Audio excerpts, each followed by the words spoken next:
देखो जो हमारा लास्ट लेक्चर था, लास्ट लेक्चर के अंदर हमने पढ़ा था स्थिर विद्युत विभव तथा धारिता, और उसके सारे जो न्यूमेरिकल्स है वो कंप्लीट हो चुके हैं ना। इन न्यूमेरिकल से बाहर है ना, जो मैंने आपको पढ़ाया है इससे बाहर कुछ भी एग्जाम के अंदर नहीं आएगा, है ना। सारा का सारा यही टॉपिक रहेगा। आज हमारा थर्ड चैप्टर स्टार्ट करेंगे हम, जिसका नाम है विद्युत धारा, और विद्युत धारा को इंग्लिश में बोलते हैं इलेक्ट्रिक करंट, है ना। इसके अंदर सबसे पहली बात तो ये हमारी यूनिट नंबर सेकंड है। यूनिट फर्स्ट हमने पहले ही पढ़ ली थी, जिसका नाम था स्थिर विद्युतिकी, है ना। स्थिर विद्युतिकी किसको कहते थे? जिसमें आवेश स्थिर रहते थे, है ना। ऐसी जो शाखा होती थी फिजिक्स की, ऐसी ब्रांच जिसके अंदर आवेश स्थिर रहते हैं, उसको स्थिर विद्युतिकी कहते हैं, है ना। सेकंड यूनिट है हमारे पास, जिसका नाम है चालन विद्युतिकी। चालन विद्युतिकी, चालन विद्युतिकी किसको कहते हैं? देखो स्थिर के अंदर क्या है? आवेश स्थिर रहेगा, है ना। और चालन विद्युतिकी के अंदर मतलब जब आवेश चलना शुरू कर देगा, है ना, जब आवेश एक स्थान से दूसरे स्थान तक जाएगा, है ना, तो इस घटना को क्या कहते हैं, या इस ब्रांच को क्या कहते हैं? चालन विद्युतिकी कहते हैं, है ना। आई होगी बात समझ। अब आपने एक चीज पहले पढ़ी थी, जब हमने चैप्टर नंबर फर्स्ट और सेकंड पढ़ा है, कि जब आवेश जो होता है वो अपने चारों ओर, जैसे कोई भी आवेश होता है वो आवेश अपने चारों ओर क्या बनाता है? विद्युत क्षेत्र बनाता है। क्या बनाता है? केवल विद्युत क्षेत्र बनाता है ना। यहाँ पर अगर हमारे पास कोई वायर है, जैसे, है ना, मान लीजिए वायर है ए से लेकर बी तक कोई वायर था, है ना। अगर इस वायर के अंदर हमारे पास धारा कितनी है? आई। आई की वैल्यू, आई का मतलब आई ही नहीं है, आई का मतलब कुछ भी हो सकता है, 1 2 5 10 50 कुछ भी हो सकता है ना।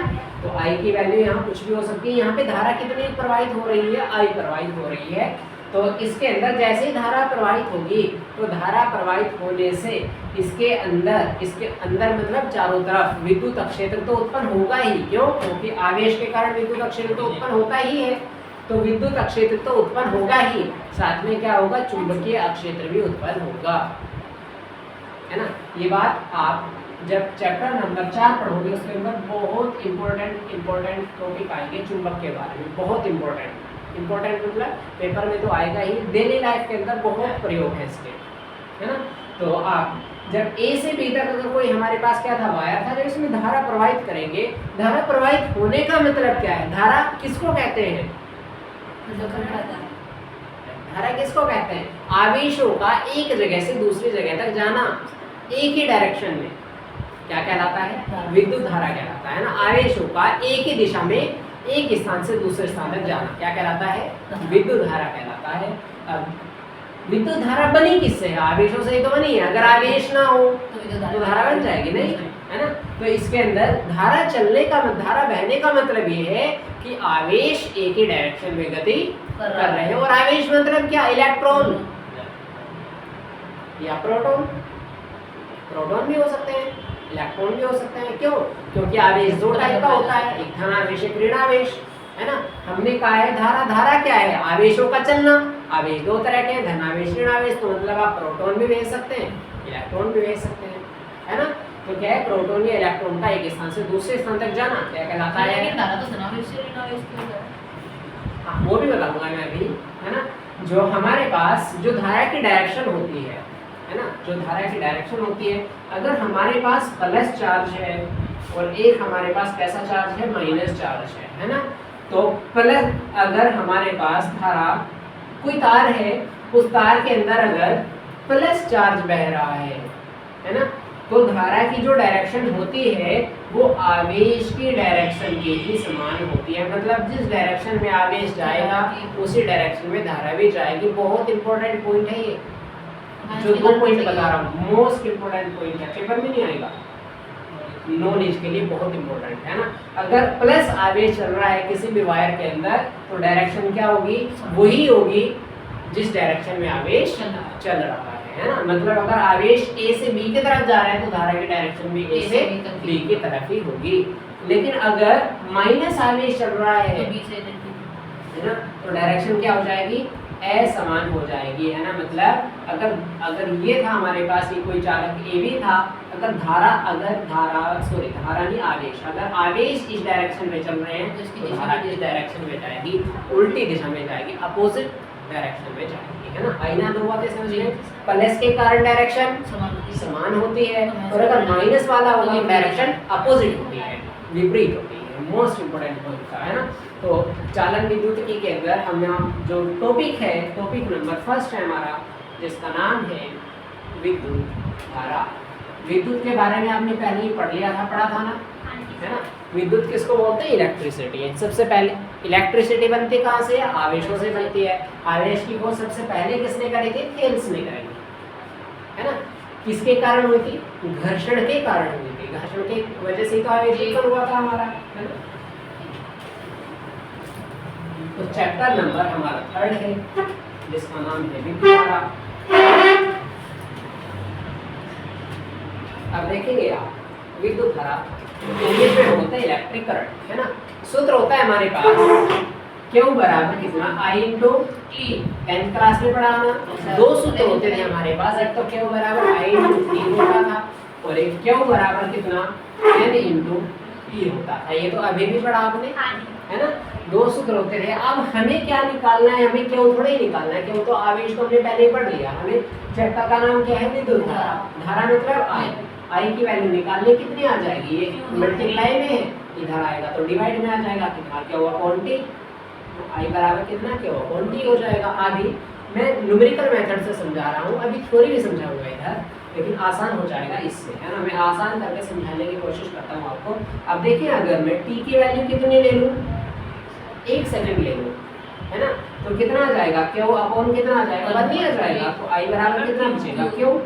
तो इसका मतलब क्या है कि यहाँ T की वैल्यू कितनी पुट करी है हमने, 1 सेकंड रखा है ना। तो हम इसकी परिभाषा ऐसे दे सकते हैं क्या, कि 1 सेकंड में किसी चालक से बहने वाले आवेशों की संख्या को विद्युत धारा कहते हैं। आई समझ, है ना। 1 सेकंड में किसी चालक से बहने वाले आवेशों की संख्या धारा कहलाती है। बताओ, है आसान, बोल के बताओ जल्दी से।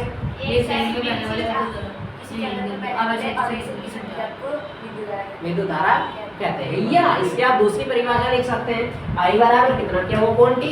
आप ये लिख सकते हैं क्या, कि किसी चालक में बहने वाले आवेश और आवेश को बहने में लगा समय का अनुपात क्या कहलाता है, विद्युत धारा कहलाता है। ऐसे भी लिख सकते हो आप, है ना। ये भी आसान तरीका है ना। तो आपने हेडिंग डाला है विद्युत धारा। विद्युत धारा के अंदर लिखेंगे जल्दी से, इसके अंदर बहुत टॉपिक है समझाने के, लेकिन मैं टॉपिक के साथ साथ ही समझा दिया करूँगा, ऐसे ही, है ना, थोड़ा थोड़ा करके। लिखो आप,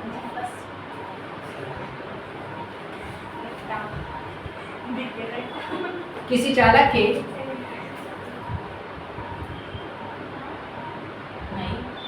अच्छा, आपने एक चीज और पढ़ी, एक चीज होती है क्षेत्रफल, तो आपने पढ़ रखा।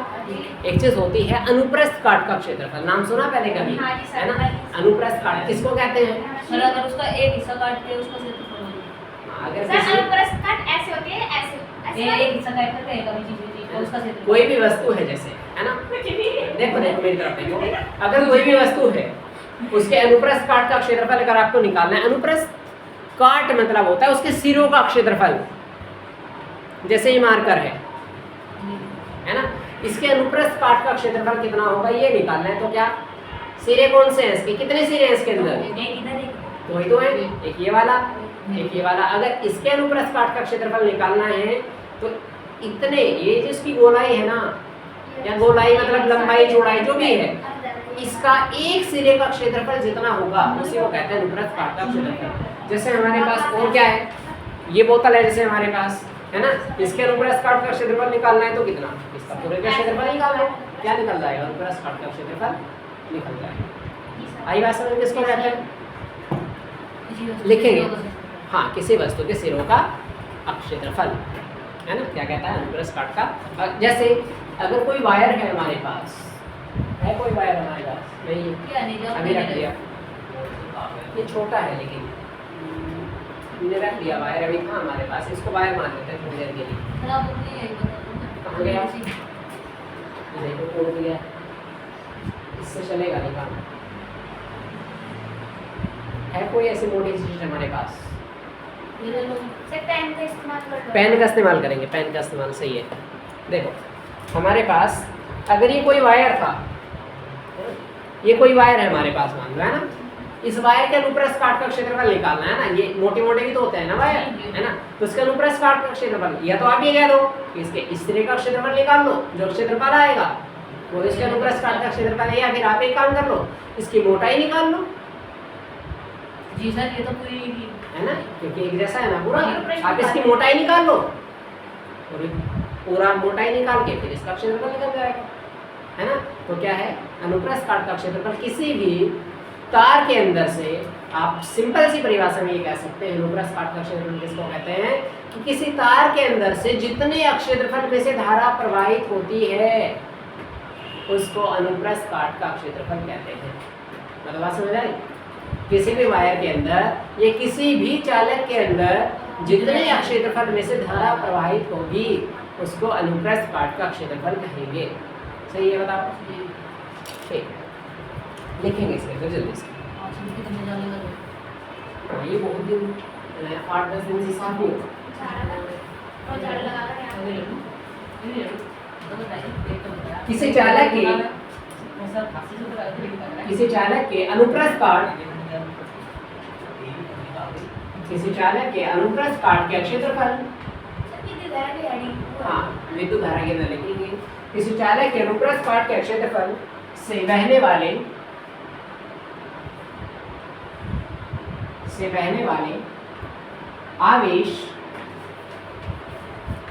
आवेश की दर को विद्युत धारा कहते हैं। ये तो लिखा था हमने, भी बताओ, ये दूसरी लैंग्वेज में लिखा है, बस विद्युत धारा कहते हैं, है ना। देखो हमने क्या कहा, दर मतलब क्या होता है, अपोन में आ जाएगा टाइम, है ना। अब देखो हमने क्या लिखा, आवेश की दर, है ना, मतलब आवेश ऊपर आएगा और दर मतलब टाइम नीचे आएगा, ये तो लिखा था क्या वो क्वांटिटी, है ना। तो क्या कहते हैं इसको, विद्युत धारा कहते हैं। यदि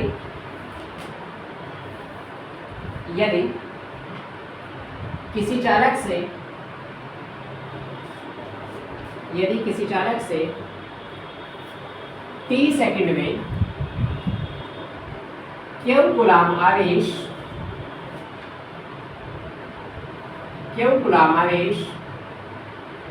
प्रवाहित होता है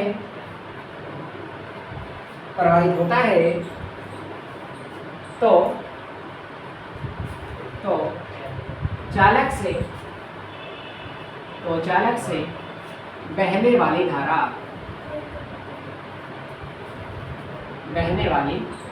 कितनी होगी बताओ, आई बराबर कितना, क्यू आ जाएगा ना, क्योंकि इसमें कितना होता है, क्यू बराबर आई तो टी होता है, तो ये अपोन में आ जाएगा हाँ कैपिटल लिख सकते हो आप, स्मॉल भी लिख सकते हो, कोई दिक्कत नहीं है, आप कैपिटल लिख लो।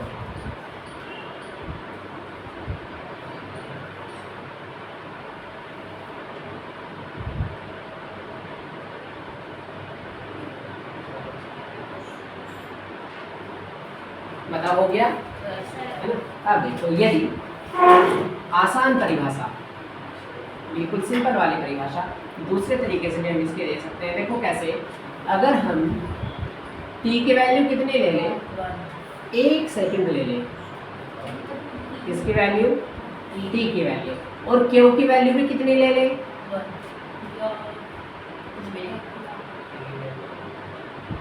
यहाँ पे एक काम करो, बस t के रहने दो, है ना। तो बताओ आई बराबर कितना बचेगा, क्यू वन आ जाएगा, और क्यू वन का मतलब कितना, क्यू ही आएगा, है ना। तो आई बराबर किसके बन जाएगा, क्यू बन जाएगा। इससे हम क्या कह सकते हैं, क्या कि 1 सेकंड में बहने वाले आवेशों की संख्या को क्या कहते हैं, विद्युत धारा कहते हैं। और 1 सेकंड को ही बोलते हैं प्रति सेकंड, है ना। आप इसको ऐसे भी लिख सकते हैं क्या, कि प्रति सेकंड बहने वाले आवेश को ही विद्युत धारा कहते हैं। आसान परिभाषा देखिए, प्रति सेकंड, हाँ ये भी लिख लो, प्रति सेकंड बहने वाले आवेशों की संख्या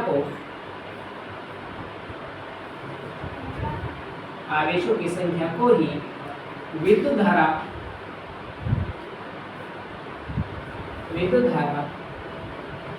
कहते हैं। विद्युत धारा कहते हैं।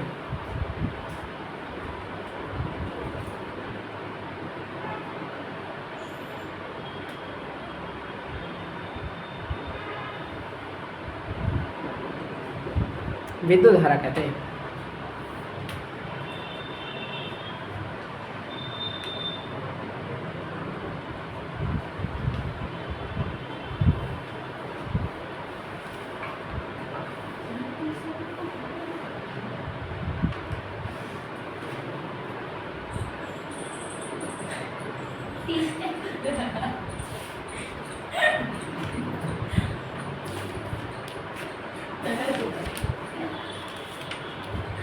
हो गया? जी सर। क्वेश्चन लिखेंगे, समझ आया ना? Yes sir. क्वेश्चन लिखेंगे 1 एम्पियर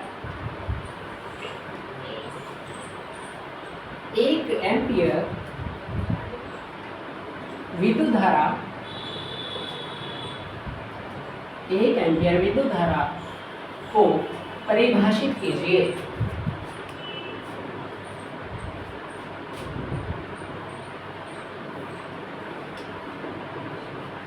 1 एम्पियर को परिभाषित कीजिए।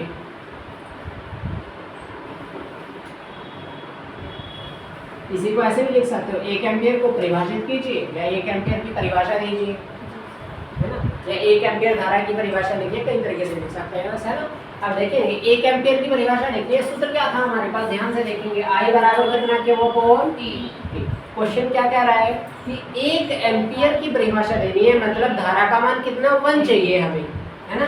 मतलब यहाँ इतना चाहिए 1, यहाँ 1 आएगा कब, जब यहाँ भी 1 हो तो यहाँ भी 1 हो, या यहाँ भी 2 हो, यहाँ भी 2 हो, यहाँ भी 1 करोड़ हो, और यहाँ भी 1 करोड़ हो, ऐसे आ सकता है ना? तो कुछ भी लिख लो आप, है ना? तो हम ऐसे लिखते हैं कि अगर Q का मान 1 कूलम हो और इसका मान कितना 1 सेकंड हो, तो इसका मान बताओ 1/1 कितना, 1 ही नहीं आ जाएगा, है ना? तो हम इसको ऐसे लिखेंगे, यदि कैसे लिखेंगे, हम जानते हैं I बराबर कितना Q अपॉन T। यदि T बराबर कितना 1 सेकंड हो और Q बराबर कितना 1 कूलम हो, तो I बराबर कितना आ जाएगा, 1 एम्पियर आ जाएगा।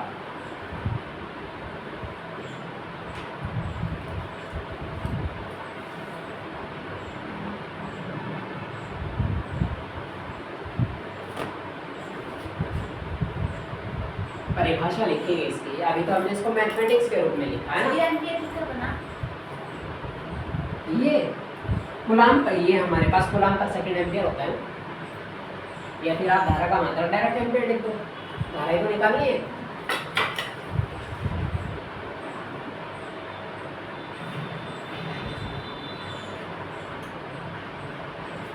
देखो, यदि किसी चालक से, परिभाषा क्या लिखेंगे, यदि किसी चालक से 1 सेकंड में 1 कूलम आवेश प्रवाहित होता हो, तो उसकी धारा या उसमें प्रवाहित होने वाली धारा कितनी होगी, 1 एम्पियर होगी। सही है? ये यदि किसी चालक से 1 सेकंड में 1 कूलम आवेश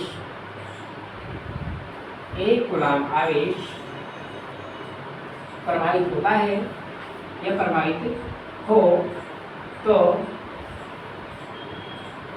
उसमें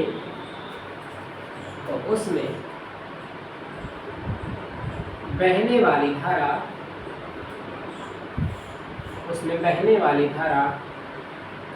1 एम्पियर होगी। हाँ, ऐसे लिख लो, 1 एम्पियर होगी।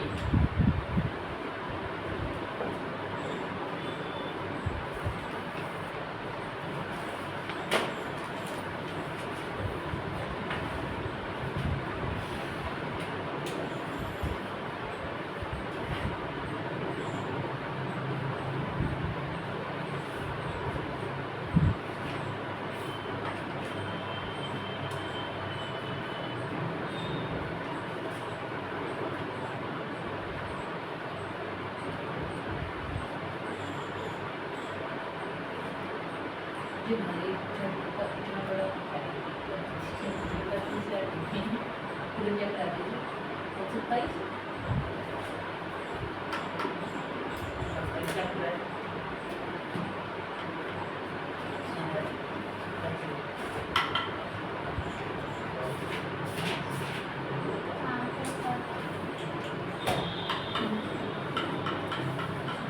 क्वेश्चन लिखे, क्वेश्चन नंबर नेक्स्ट।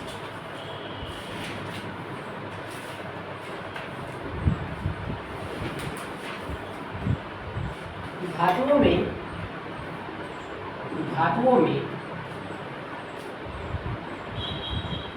विद्युत चालन का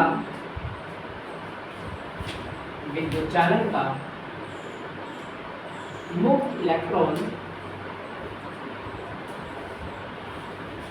इलेक्ट्रॉन मॉडल समझाइए।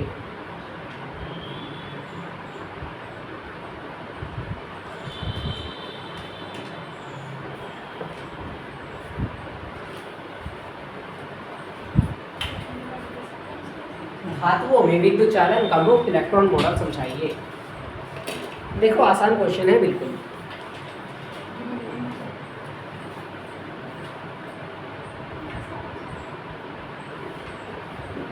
क्वेश्चन कह रहा है कि मुक्त इलेक्ट्रॉन मॉडल से हमें ये समझाइए कि जो धातुएं होती है इसमें विद्युत किस प्रकार से चलता है ना, विद्युत का प्रवाह किस प्रकार से होता है, किसके अंदर, धातुओं के अंदर। किससे समझाना है, इलेक्ट्रॉन के मॉडल से समझाना है। इलेक्ट्रॉन का मॉडल क्या है कि इलेक्ट्रॉन किस प्रकार से गति करते हैं, उस मॉडल से समझाना है ना। अब देखो, अगर आप एक चीज देखेंगे, आपने पहले ही पढ़ रखा है कि पदार्थ किसको कहते हैं, जिसमें द्रव्यमान होता है। जब किसी वस्तु के अंदर द्रव्यमान उपस्थित होता है तो उस वस्तु को पदार्थ कहते हैं, चाहे कैसी भी वस्तु हो, है ना। अब पदार्थ किससे मिलकर बनते हैं, अणु किससे, परमाणु से। परमाणु किससे, इलेक्ट्रॉन से, प्रोटॉन से और न्यूट्रॉन से। इनको मूलकण कहते हैं ना। अब देखेंगे यहाँ पे ये कोई भी परमाणु है, परमाणु के अंदर ये तीन चीजें होती है ना, इलेक्ट्रॉन, प्रोटॉन, न्यूट्रॉन। इलेक्ट्रॉन के ऊपर माइनस चार्ज, प्रोटॉन के ऊपर प्लस चार्ज और न्यूट्रॉन के ऊपर कोई चार्ज नहीं होता। इसका मतलब प्लस और माइनस बराबर संख्या में होते हैं और प्लस वाला माइनस वाले को कैंसिल कर देता है ना। अब यहाँ पे आपने पढ़ा था कि परमाणु जो होता है वो कुछ इस टाइप का होता है, पढ़ा था ना आपने, चित्र देखा ना आपने परमाणु का। हाँ, परमाणु का चित्र ऐसे देखा होगा ना आपने, है ना। लेकिन ऐसे होता नहीं कि परमाणु की संरचना है ना। जैसे हमारे पास प्रतिरोध जो होता है किसी भी तार के अंदर, प्रतिरोध कैसा होता है, प्रतिरोध किसको कहते हैं, प्रतिरोध ये वाला जो निशान होता है इसको प्रतिरोध बोलते हैं ना, है ना। अब क्या ये प्रतिरोध है, नहीं, प्रतिरोध का निशान है, उसका प्रतीक चिन्ह है ना। क्या ये हमारे पास वोल्टमीटर है, नहीं, ये वोल्टमीटर नहीं है, ये वोल्टमीटर का निशान है, प्रतीक है ना। तो ये भी हमारे पास क्या है, ये परमाणु नहीं है, ये परमाणु का संरचना है ना। इस तरह से बना लेंगे। अब देखेंगे, आपने एक चीज पढ़ रखी कि परमाणु के सबसे अंदर वाला जो है होता है, सबसे अंदर वाली जो कक्षा होती है उसको नाभिक कहते हैं, पढ़ रखा ना। नाभिक को इंग्लिश में बोलते हैं न्यूक्लियस, है ना। नाभिक के अंदर दो चीजें होती है, एक होता है प्रोटॉन और एक होता है न्यूट्रॉन। दो चीजें होती है, प्रोटॉन और न्यूट्रॉन। प्रोटॉन पर प्लस चार्ज, न्यूट्रॉन पर कोई चार्ज नहीं होता। अगर इसके अंदर प्रोटॉन होता और इलेक्ट्रॉन होता तो कैंसिल हो जाते, लेकिन इसके अंदर प्रोटॉन है और न्यूट्रॉन है, न्यूट्रॉन पर कोई चार्ज नहीं है, प्रोटॉन पर कैसा है, प्लस है। मतलब इससे तो कोई फर्क ही नहीं पड़ रहा है, इसके अंदर बस प्लस ही बचा हुआ है। तो परमाणु का जो केंद्रीय भाग होता है, जो नाभिक होता है, वो कैसा होता है, धनावेशित होता है ना। ये बात भी समझ आई। ये वाली जो बाहर की कक्षाएं होती है, ये पहली कक्षा है, ये दूसरी कक्षा है, ये तीसरी कक्षा है, ये चौथी कक्षा है ना। इसको आप KLMN भी नाम देते हैं, है ना। इसको आप कक्षा भी कहते हैं, इसको आप ऊर्जा स्तर भी कहते हैं, इसको आप शैल भी कहते हैं, शैल, और इसको आप एनर्जी लेवल भी कहते हैं, है ना। कई सारे नाम होते हैं इसके। अब आपने एक चीज और पढ़ रखी है ना, इसके अंदर 2 इलेक्ट्रॉन होते हैं, इसके अंदर 8 होते हैं, दूसरे के अंदर फिर 18 होते हैं, फिर 2 8 8 18 18 32 ऐसे होता है ना, है ना, ये होता है ना केमिस्ट्री के अंदर आपने पढ़ रखा है ना। तो मतलब किसी भी कक्षा के अंदर कहने का तात्पर्य ये है कि किसी भी परमाणु के अंदर जो इलेक्ट्रॉन घूमते हैं उनकी संख्या हर कक्षा के अंदर निश्चित होती है। हर कक्षा के अंदर निश्चित संख्या में इलेक्ट्रॉन घूम सकते हैं, है ना। निश्चित कक्षा से ज़्यादा मतलब जो पहली कक्षा उसके अंदर 2 से ज़्यादा इलेक्ट्रॉन घूम ही नहीं सकते, है ना। अब देखेंगे आप यहाँ कि इसके अंदर बाहर क्या रहेंगे, इसके अंदर इलेक्ट्रॉन घूमेंगे चारों तरफ, इसमें भी इलेक्ट्रॉन होंगे, इसमें मैं गिन के नहीं बना रहा हूँ, मैं वैसे बना रहा हूँ, है ना, क्योंकि मुझे केवल टॉपिक समझाना है ना। तो बाहर क्या रहते हैं, इलेक्ट्रॉन रहते हैं ना, ये इलेक्ट्रॉन है ना। अब नाभिक है, इसके अंदर इलेक्ट्रॉन है। देखो हम क्या लिखेंगे इलेक्ट्रॉन मॉडल के अनुसार कि जो नाभिक होता है उसका केंद्रीय भाग कैसा होता है, धनावेशित होता है ना। और इसका जो संपूर्ण द्रव्यमान होता है किसका, परमाणु का, वो कहाँ पर, नाभिक के अंदर ही उपस्थित रहता है। क्यों, क्योंकि जो प्रोटॉन होता है वो भारी होता है किससे, इलेक्ट्रॉन से, है ना। मतलब है कि प्रोटॉन का जो द्रव्यमान होता है वो ज्यादा होता है किससे, इलेक्ट्रॉन के द्रव्यमान से। इसलिए स्पीड किसकी ज्यादा होगी, इलेक्ट्रॉन की, इलेक्ट्रॉन की ज्यादा होगी। स्पीड ज्यादा उसकी होगी जो हल्का होगा, है ना। एक 200 किलो का आदमी है, एक 40 किलो का है, ज्यादा कौन भागेगा, 40 वाला। तो जो हल्का होगा उसकी स्पीड ज्यादा होगी, है ना। लेकिन उसका समय कम होगा। अच्छा समय भी इतना कम नहीं होगा। समय का समय पता है किसको कहते हैं, P बराबर m गुना v सूत्र होता है। P को समय कहते हैं, m को द्रव्यमान कहते हैं, v को वेग कहते हैं, वही बता रहा हूँ, है ना। तो किसी वस्तु के द्रव्यमान और उस वस्तु का वेग, इन दोनों का जो गुणनफल होता है उसको समय कहते हैं, है ना। मान लो कोई हमारे पास 150 किलो की हमारे पास गाड़ी है, मोटरसाइकिल है, 150 किलो मतलब 1.5 क्विंटल, है ना। 150 किलो की गाड़ी है हमारे पास, वो 50 किलोमीटर प्रति घंटा की स्पीड से चल रही है ना। तो कितना आ जाएगा, संवेग कितना निकलेगा, P बराबर m गुना v, m कितना 150, v कितना है 50 है, तो 15 पंजे 75 और डबल 0। तो ये क्या है, अच्छा इसका मात्रा है द्रव्यमान, द्रव्यमान का मात्रा है किलोग्राम। आगे वेग है, वेग का मात्रा मीटर प्रति सेकंड। ये इसका मात्रा निकल गया, इसका संवेग का, तो इसका संवेग कितना है 7500 किलोग्राम मीटर प्रति सेकंड, है ना। तो ये संवेग निकल गया। अब देखो यहाँ पर इसमें से संवेग किसका ज्यादा होगा, इलेक्ट्रॉन का या प्रोटॉन का, इलेक्ट्रॉन का ज्यादा होगा। क्यों, क्योंकि इलेक्ट्रॉन का वेग ज्यादा होता है, ज्यादा है ना। इलेक्ट्रॉन का वेग ज्यादा क्यों है, क्योंकि द्रव्यमान कम है, हल्का है, इसलिए वेग ज्यादा होगा, और वेग ज्यादा है तो संवेग भी ज्यादा होगा, है ना।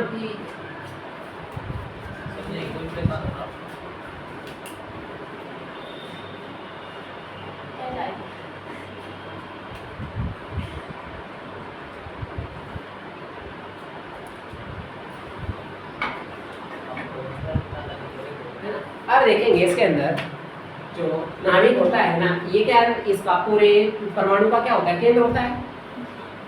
ये जो पूरा परमाणु का केंद्र होता है इसको नाभिक जो कहते हैं। ये इन आपने एक चीज कभी सोची है क्या कि ये जो इलेक्ट्रॉन है ये अपनी कक्षा को छोड़कर बाहर क्यों नहीं चले जाती, ये अपनी कक्षा में ही क्यों घूम रहे हैं, ये इससे बाहर क्यों नहीं निकलते। सीमा यहाँ तक नहीं है, सर और कुछ जैसे कारण है। पृथ्वी सूर्य का चक्कर लगाती है, कहाँ चंद्रमा का लगाने लग जाती है सूर्य की छड़ी। नहीं वो बात अलग है ना, सर ये भी इसकी तो बात कर रहा उसमें हूँ। घूमेंगे ना, अपने कक्ष पे क्यों घूमेंगे।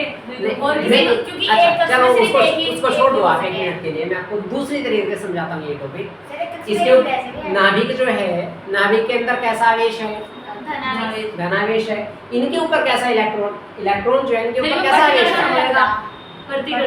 आकर्षण। इलेक्ट्रॉन के ऊपर कैसा आवेश है, आकर्षण का वेशन। है ना? तो आकर्षण करेंगे ना, हाँ जी। है ना। अब इस कक्षा को छोड़ के इसके पास क्यों नहीं आ गया, ये वाला इसको छोड़ के अंदर की कक्षा में, या फिर यहाँ क्यों नहीं पहुंच गया, और ये वाला इसमें या फिर इसमें या फिर इसमें क्यों नहीं पहुंच गया, और पहला और दूसरा है, इसमें दोनों प्रतिकर्षण लग रहा, इसलिए दूर है ये। और फिर दूसरा और तीसरे में प्रतिकर्षण लग रहा, इसलिए वो भी दूर है। लेकिन इसमें और इसमें आकर्षण लगेगा सर वो हल्का सा ही तो पास हो बस। नहीं, ये तो बहुत पास होता है। यहाँ पे तो आपने क्या चीज पढ़ रखी, जो आवेश एक दूसरे के निकट होंगे वहां पे आकर्षण या प्रतिकर्षण बल बहुत ज्यादा प्रबल होगा। तो यहाँ तो बहुत ज्यादा ताकतवर है, फिर भी नहीं खींच रहे। क्यों? क्योंकि बीच में क्या आ जाती है, दीवारें आ जाती हैं, है ना। क्योंकि हर कक्षा की ऊर्जा कैसी होती है, निश्चित होती है ना। कोई भी इलेक्ट्रॉन अपनी कक्षा को छोड़कर, है ना, दूसरी कक्षा में नहीं पहुंच सकता। कब तक? जब तक उसको बाहर से ऊर्जा नहीं मिल जाती है ना। अगर हम इसको बाहर से ऊर्जा दे दे तो ये अपनी कक्षा को छोड़ के चले जाएंगे, है ना। अभी इनके पास एक बल लग रहा है जिसको बोलते हैं नाभिकीय बल। मतलब नाभिक ने इन इलेक्ट्रॉनों को अपनी तरफ खींच रखा है। इन इलेक्ट्रॉनों को क्यों खींच रखा है? इलेक्ट्रॉन नाभिक को क्यों नहीं खींच सकते, ये भी पूछ सकते हो आप। इलेक्ट्रॉन हल्के होते हैं, है ना। दूसरी बात, है ना, जो यहाँ पे हमने कहा था कि जो प्रोटॉन होता है ना, ये धनावेशित हिस्सा कहाँ होता है? पूरा का पूरा नाभिक के अंदर होता है। इसका द्रव्यमान भी सारा कहाँ होता है? नाभिक के अंदर होता है। इसके अंदर द्रव्यमान भी क्या, कक्षाओं के अंदर द्रव्यमान भी क्या होता है? बहुत कम होता है। लगभग 99.99 या फिर 99.98% जो हिस्सा जो द्रव्यमान होता है वो नाभिक के अंदर होता है। 1% भी नहीं होता। 0.01 या फिर 0.02 या फिर 0.03 इतने % हिस्सा ये बाहर की कक्षाओं में होता है। नहीं तो सारा द्रव्यमान कहाँ रहता है? नाभिक के अंदर रहता है ना, किसी भी किसका, परमाणु का, है ना।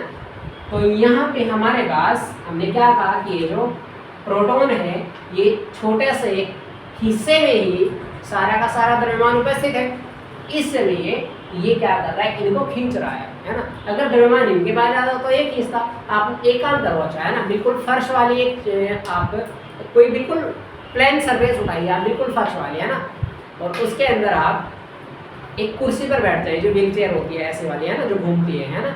आप उसके पास अगर बैठ जाओ, है ना, और कोई आदमी अगर उस कुर्सी को धक्का दे, ध्यान से देखना मैं क्या कह रहा हूँ, कोई आदमी, अच्छा ऐसे है, ये हमारे पास घूमने वाली कुर्सी है जिसमें पहिए होते हैं, ये कुर्सी हमारे पास लिख रहा हूँ बनाने का, है ना, ये कुर्सी है ना। इधर एक आदमी है, आदमी ये देखो, है ना। अब देखेंगे आप यहाँ, है ना, अगर इस कुर्सी में बैठा है एक 70 किलो का आदमी, ध्यान से देखेंगे बिल्कुल, यहाँ बैठा है 30, यहाँ खड़ा है 30 किलो का आदमी। 30 किलो का आदमी होता ही वैसे, है ना, होता भी है, कुछ अपवाद होते हैं दुनिया में। ये 50 किलो का है, 30 किलो का बच्चा होता है ना। तो यहाँ पे 50 किलो का आदमी, है ना। अब बताओ, अगर ये 50 किलो का आदमी, ध्यान से देखना मैं क्या कर रहा, अगर ये 50 किलो का आदमी इस कुर्सी पर बैठे हुए आदमी को धक्का दे इस डायरेक्शन में, तो क्या हो गया, ये दूर हटेगा ना। अब अगर मैं इसका उल्टा कर दूं, ये आदमी इसको धक्का दे कुर्सी पे बैठा बैठा, तो क्या होगा,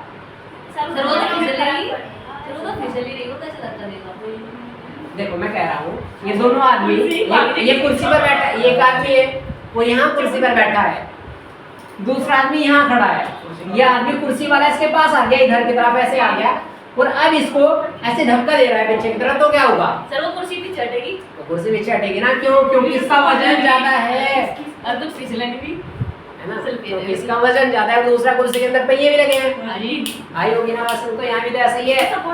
इसके अंदर द्रव्यमान छोटी जगह पे स्थित है ना, बहुत सारा द्रव्यमान छोटी सी जगह में है ना, और यहाँ पे बहुत कम द्रव्यमान बहुत ज्यादा जगह में है, ऐसे ही तो हो रहा है ना। तो क्या करता है, इसलिए आकर्षण बल कौन लगाता है, नाभिक लगाता है, और इसी को बोलते हैं नाभिकीय बल।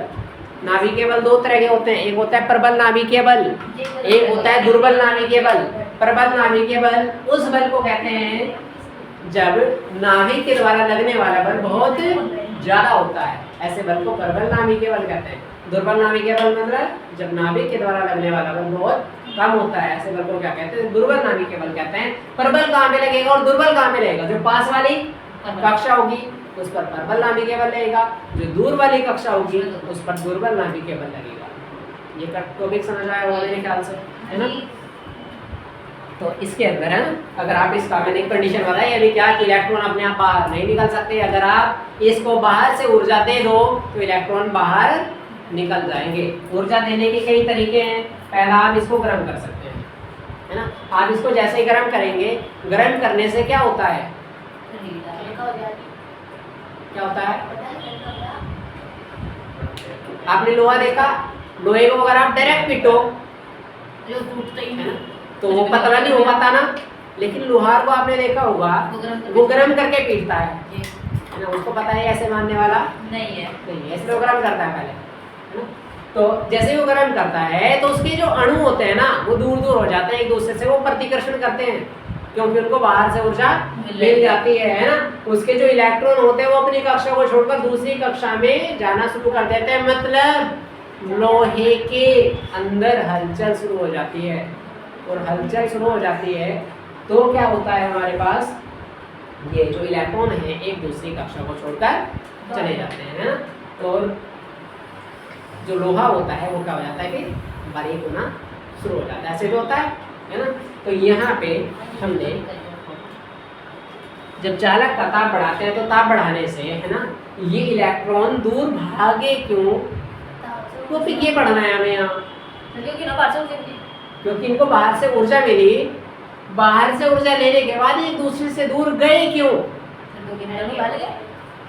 क्वेश्चन ये है। एक दूसरे से बाहर, एक दूसरे भारी नहीं हुए, क्योंकि ये जो बाहर से ऊर्जा मिली है ना, इस बाहर की ऊर्जा ने इसका जो नाभिकीय बल था उस नाभिकीय बल को इसने क्या कर दिया, कमजोर कर दिया, है ना।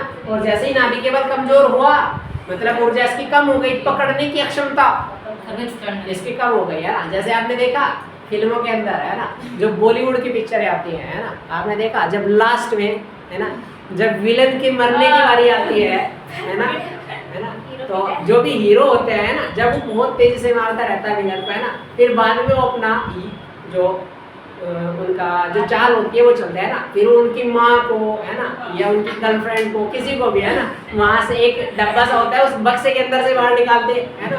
जैसे किसी का नाम सूरज है ना, वो कहते हैं कि सूरज उधर देखो, कहते हैं ना, और फिर वो कहता कुत्ते में तुझे इस स्टाइल के चीजें होते हैं ना, फिर वो क्या कर देते हैं, हथियार डाल देता है, मतलब बल कमजोर हो गया है ना। तो यहाँ भी ऐसा ही होता है हमारे पास, है ना। तो ये वाली चीज है ना, ये था हमारा धातुओं का मुक्त इलेक्ट्रॉन मोड़क, है ना। जल्दी से लिखेंगे इसके अंदर, मैं लिखवा रहा हूँ, समझ आया होगा मेरे ख्याल से। डायग्राम छोड़ देना, आप मत बनाना, टॉपिक समझ आया, ठीक। बहुत अच्छा लगता है लास्ट में लिखेंगे जल्दी से। प्रत्येक पदार्थ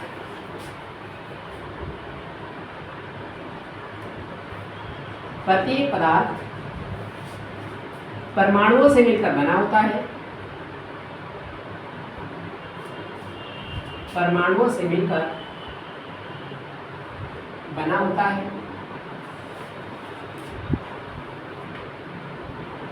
बना होता है। परमाणु का केंद्रीय भाग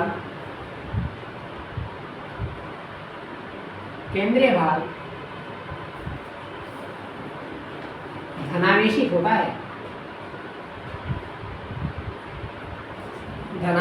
है, तथा इसके चारों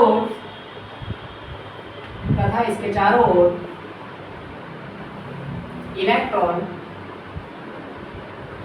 को आप ऐसे बना सकते हो फ्लोर में, तथा इसके चारों ओर इलेक्ट्रॉन विभिन्न कक्षाओं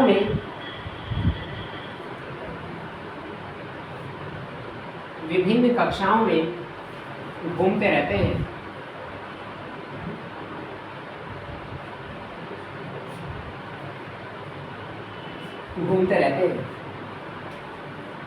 इन इलेक्ट्रॉनों के बीच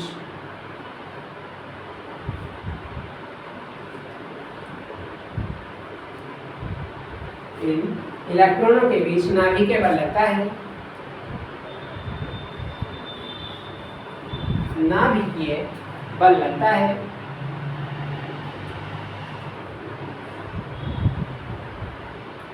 तथा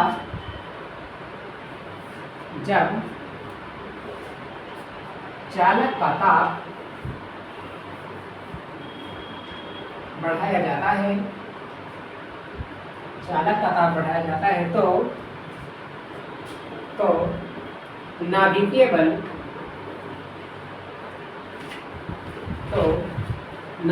बल कमजोर होने लगता है,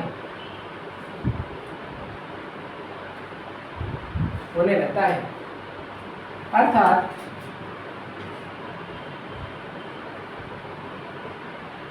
चालक का ताप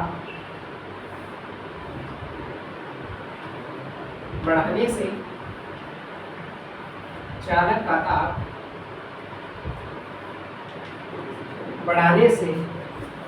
इलेक्ट्रॉन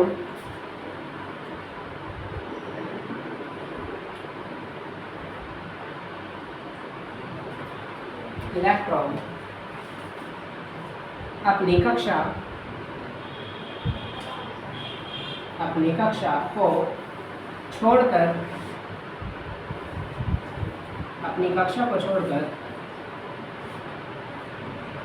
बाहर आने लगते हैं। इस टॉपिक के अंदर और बहुत सारी चीजें समझाने की है, लेकिन अभी समझा नहीं रहा। इसका तो 1 घंटा वो लेक्चर चल सकता है बिना किताब के, लेकिन अभी अगले चैप्टर के अंदर उसका काम आएगा तो तभी पढ़ाऊंगा वैसे ना। हो गया? बताओ। हाँ जी। बाहर आने लगते हैं। नोट लिखेंगे नीचे, नोट 2000 का नोट, गुलाबी कलर का। 1 मीटर क्यूब आयतन, 1 मीटर क्यूब आयतन चालक में लगभग 10 की पावर 23 इलेक्ट्रॉन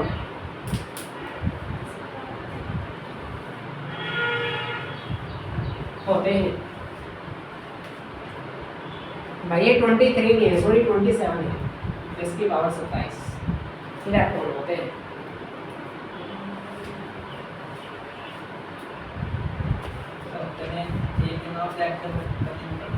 क्या? किस चीज का? किस चीज का दिन? अच्छा,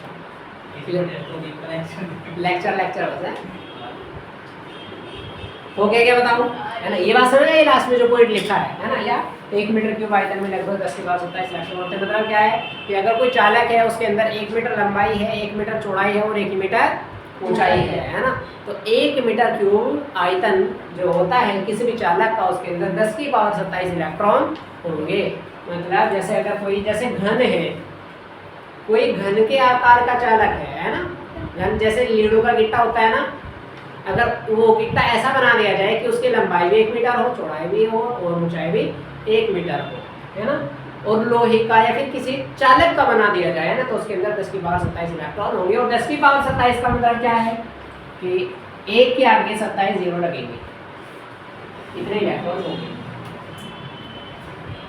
उस चालक के अंदर या उस वस्तु के अंदर। ये टॉपिक खत्म हुआ। सही निकालना कैसे, कितना होगी 10 की 10 की पावर पावर 27? 27 जीरो लगानी है ना, 27 आगे। पता कैसे पता चला? ये प्रयोग करके देख रखा है, जैसे आप प्रयोगशाला में प्रयोग करते हैं ना, ऐसे प्रयोग कर रखा है। हाँ, है ना?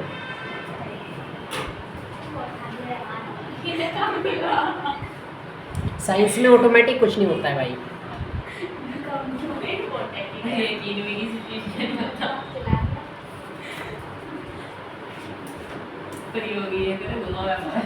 फिजिक्स तो समझ में आ जाता है, केमिस्ट्री तो मुझे समझ नहीं आती।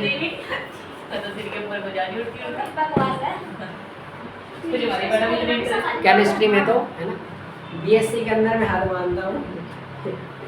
7 पेज लिखने होते हैं, 7 पेज पे रिएक्शन लिखनी है सारी, वो भी याद करी हुई, तब जाके 7 नंबर मिलेंगे, 7.5 नंबर मिलेंगे मतलब। अब बताओ क्या?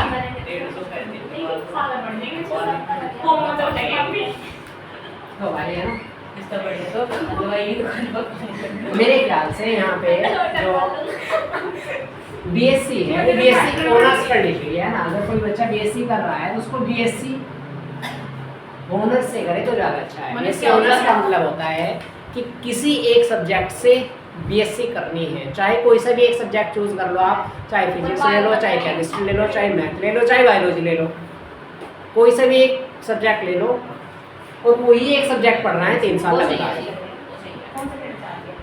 जो भी आपको पसंद हो ऐसा सब्जेक्ट चुन लो।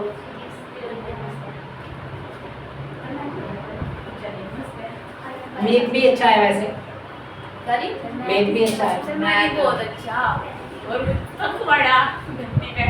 सर हमारा बायो का टॉपिक हमें एकदम समझ में आता है, क्लियर होता है। चलो बढ़िया, क्लियर होना चाहिए भी। एक भी तो होनी चाहिए है। अरे कोई भी समझ नहीं आता, और तो बायो में सबको समझ में आता है। इंग्लिश अक्सर सर ट्यूशन नहीं पढ़ते, बायो का हमारे स्कूल में समझ में आता है। हमारे टीचर बहुत अच्छे हैं। और से कुमार पढ़ा सभी को पसंद हो। देखो भाई, क्वेश्चन लिखेंगे आप नेक्स्ट। ये टॉपिक ही नहीं कराता हूँ आपको, टॉपिक बाद में कराऊंगा, पहले मैं आपको क्वेश्चन लिखो। ओम का नियम, 4 परिभाषाएं हैं, इन 4 परिभाषाएं एक ही दिन कराऊंगा आपको। हेडिंग डालेंगे ओम का नियम। ओम की स्पेलिंग बता सकता है कोई?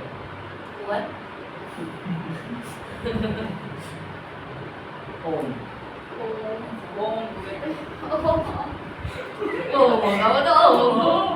ये अरे वो तो वो लिख रहा है। वो वाला ओम वो वाला ओम नहीं है ये। भगवान के लिए ऐसा ये नाम है, वो भगवान के लिए है सब में तो ऐसा होता है। और ये वैज्ञानिक का नाम है।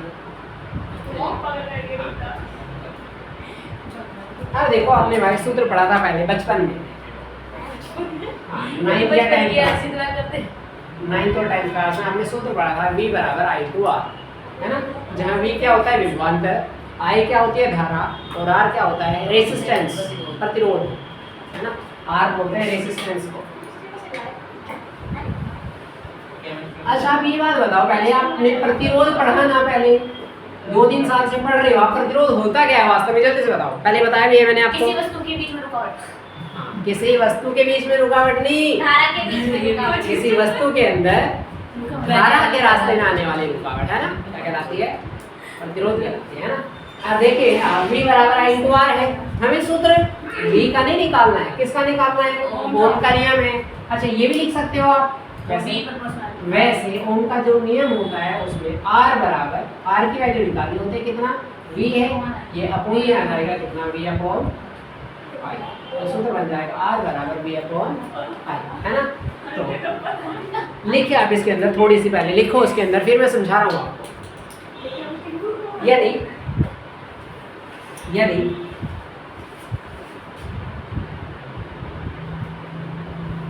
किसी चालक की भौतिक अवस्थाएं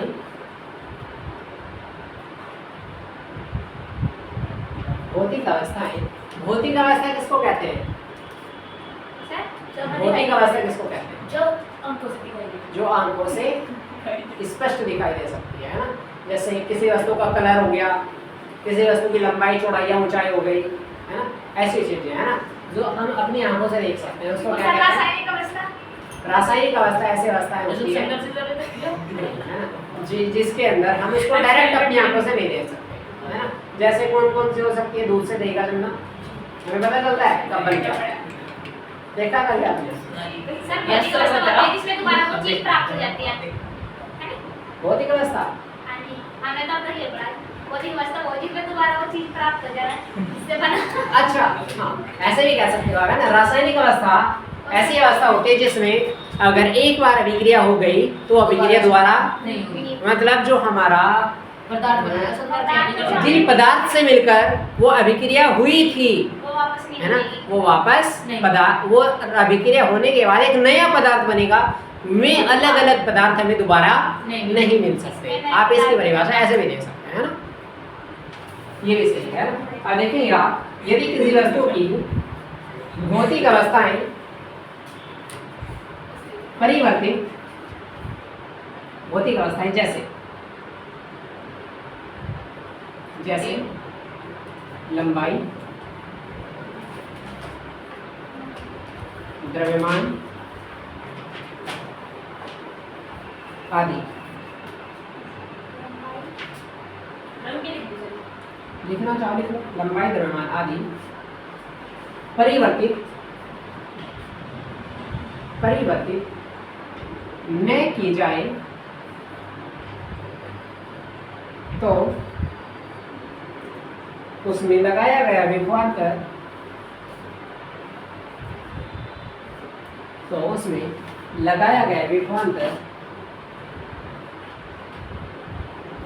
लगाया गया विभवांतर धारा के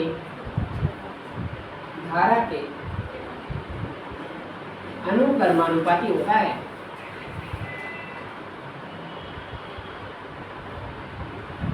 धारा के अनुक्रमानुपाती होता है। यही ओम का नियम है।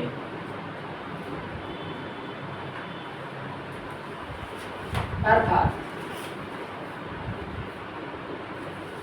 देखो हमने क्या कहा है ना, ओम का नियम बस इतना है हमारे पास। जो विभवांतर होता है वो धारा के कैसा होता है, अनुक्रमानुपाती होता है। ये ओम का नियम है। अब ऊपर से आपको क्या याद करना है कि किसी भी चालक की अवस्थाएं बस चेंज नहीं होनी चाहिए है ना। अब देखिए मैं समझा रहा हूँ अभी आपको है ना, अभी समझाया नहीं मैंने तो मैं लिख रहा हूँ वैसे ना। अब हमने क्या लिखा, जो विभवांतर है वो अनुक्रमानुपाती होता है किसके, धारा के। जो विभवांतर है वो अनुक्रमानुपाती है किसके, धारा के, आई के, है ना। तो अब देखेंगे यहाँ पे जैसे अनुक्रमानुपाती को हटाते हैं तो कुछ ना कुछ कांस्टेंट आता है हमारे पास है ना। जैसे जब हम गुरुत्वाकर्षण का चैप्टर पढ़ते हैं तो हमारे पास जो कांस्टेंट आता है वो जी होता है ना। कहीं कहीं पे हमारे पास कांस्टेंट कितना के आता है ना, कहीं कहीं पे स्मॉल जी आता है ना। इसी तरह से यहाँ पे जब हम ये अनुक्रमानुपात का निशान हटाएंगे तो यहाँ पे कांस्टेंट आता है आर। तो सूत्र बन जाता है V बराबर R इंटू आई, जहाँ R क्या होता है, चालक का प्रतिरोध होता है ना। अब हमें R का ही तो वैल्यू निकालनी है ना। R बराबर कितना हो जाएगा, V अपोन में आ जाएगा, कितना बन जाएगा, V अपोन आई बन जाएगा। जहाँ R क्या है, चालक का प्रतिरोध।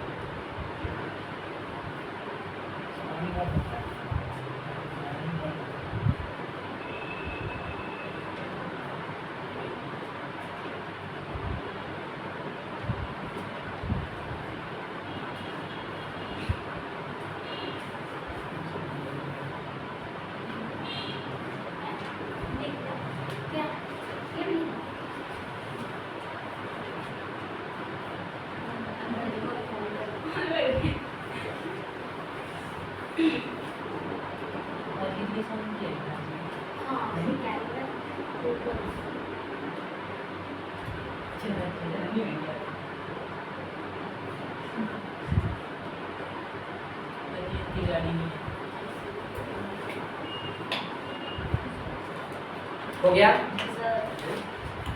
ये आपको दो ये चीज याद रखनी, भौतिक अवस्थाएं परिवर्तित नहीं करनी है। भौतिक अवस्थाएं परिवर्तित नहीं करने का मतलब है कि जैसे अगर आप बोल दो कि आपके पास एक क्या है, हमारे पास ऐसी कोई चीज़ जिसमें कलर होता है, कोई भी चीज़ ले लो आप, जैसे कोई भी कलर वाली वस्तु ले लो है ना। आप मान लो रसगुल्ला उठा लो, आप रसगुल्ला ले लो, एक होता है रसगुल्ला, एक होता है गुलाब जामुन होता है ना, है ना। उसके अंदर क्या फर्क है, एक का कलर कैसा होता है, थोड़ा लाल लाल सा होता है, गुलाबी सा होता है ना, और एक का काला होता है। है ना, या फिर बिल्कुल रेड होता है ना, ये तो फर्क है दोनों के अंदर, है ना। तो यहाँ पे है ना, इसका मतलब है कि भौतिक अवस्थाएं चेंज हो गई, है ना। वैसे अंदर से भी चेंज होता है वो, है ना, अंदर से चेंज होता है वैसे, लेकिन मैं ऊपर की बात कर रहा हूँ बस परत की, है ना। दोनों का क्या हो गया, कलर चेंज हो गया, अंदर से तो है ना? ये लगा हुई थी। हाँ, है ना, प्रोडक्ट अलग होता है वैसे, है ना। एक के अंदर जो चाशनी होते हैं, चाशनी किसको कहते हैं, बखर को, है ना? एक के अंदर चाशनी ज़्यादा होती है, एक के अंदर कम होती है। गुलाब जामुन के अंदर कम होना था, हैं? गुलाब जामुन के अंदर कम होना था। गुलाब जामुन के अंदर ज़्यादा होती है, है नहीं, गुलाब जामुन के अंदर ज्यादा होती है, रसगुल्ले के अंदर ज्यादा होती है। जी दो ज्यादा वो है। एक ब्लैक वाले होते हैं, है ना। सब जो जो गुलाब गुलाब जामुन उनको क्या बोलते हैं, गुलाब जामुन उनके अंदर चीनी नहीं हो, मतलब रस कम होता कम होता है। उन्हें निकाल के वापस चलो अलग जैसा करते भी है हैं। ना, एक के अंदर ज़्यादा होती है, एक के अंदर कम होती है। कम होती है ना। इसी तरह से एक का कलर अलग होता है, दूसरे का भी अलग अलग होता है ना। तो यहाँ पे है ना, मतलब उनकी भौतिक अवस्थाएं क्या हो गई, चेंज हो गई, है ना। वो हमें नहीं करना है। तो v बराबर i इंटू आर सूत्र बन जाएगा, ये क्या है, ओम का नियम है ना। हाँ, आगे हमें क्या निकालना है, इसका मात्रा निकाल सकते हैं आप। सर जब ओम का नियम लिखना तो क्या लिखना, v प्रोपोर्शनल i। हाँ, v प्रोपोर्शनल i। अब इसका मात्रक निकाल लो आप, r बराबर किसका, r का मात्रक, ओम का मात्रक नहीं, r का मात्रक। ओम को ऐसे डिनोट करते हैं, है ना। हाँ जी। तो यहाँ पे यहाँ लिख रहा होगा बल्कि, है ना, r का मात्रक कितना आएगा बताओ। r का सूत्र कितना है, r बराबर v अपॉन i। एक मात्रक तो होता है इसका, r का मात्रक एक तो होता है ओम, या इसको ऐसे लिखते हैं ना, एक तो होता है इसका मात्रक ओम। दूसरा इस सूत्र से बना सकते हैं मात्रक या, कितना बताओ, v मतलब वोल्ट और नीचे i मतलब एम्पियर एक बन जाएगा वोल्ट पर एम्पियर एम्पियर। इसकी v में निकालो आप, सूत्र कितना है, r बराबर v अपॉन i। v की v में ऊपर लिख दो, i के नीचे लिख दो। v की कितनी होती है, ml2t माइनस 3a माइनस 1, ये होती है किसकी, v की v में अपॉन में किसकी, i मतलब एम्पियर, i मतलब धारा, धारा को एम्पियर कहते हैं, एम्पियर का ये आ जाएगा, बड़े ब्रैकेट के अंदर हमेशा लिखना है ना।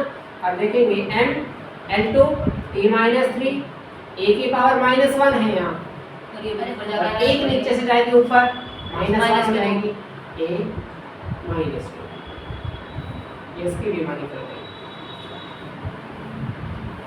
ये प्रतिरोध का टॉपिक खत्म हो गया हमारा। कल हम नया टॉपिक पढ़ेंगे